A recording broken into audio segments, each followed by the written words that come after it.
Hello, good evening to everyone. Today in this video, I'll tell you how you can set Chatgpt as the digital voice assistant on your mobile.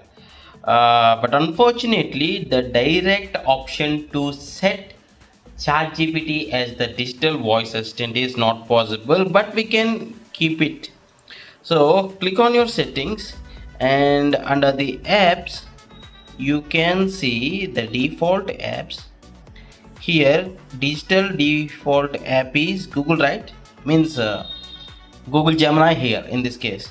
Here if you see the list of chat gpt, you can just enable that radio button, but it is not available. But by trying different launcher, you can get the option in few launchers. But what you can do is, first of all, I am assuming the chat gpt application is available on your mobile. If not, the first thing you need to do is install chat gpt from the play store.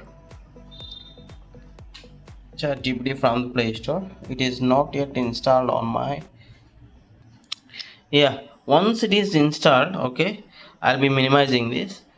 I'll be just pressing and holding on my home screen, so that I'll be clicking on this widgets, and I will be, so this is the nothing mobile. That's the reason the UI is little bit different. For you, you will see the direct widget options, and here go to the chat gpt. As just now we have installed the app, so the respective widgets will be appearing here. So here is there is a one widget which is of chat gpt. I can drag this and drop it on my home screen, so that with one tap on here I can use the digital voice assistant of the chat gpt quickly. I hope you like this tutorial, and thanks for watching. Have a nice day.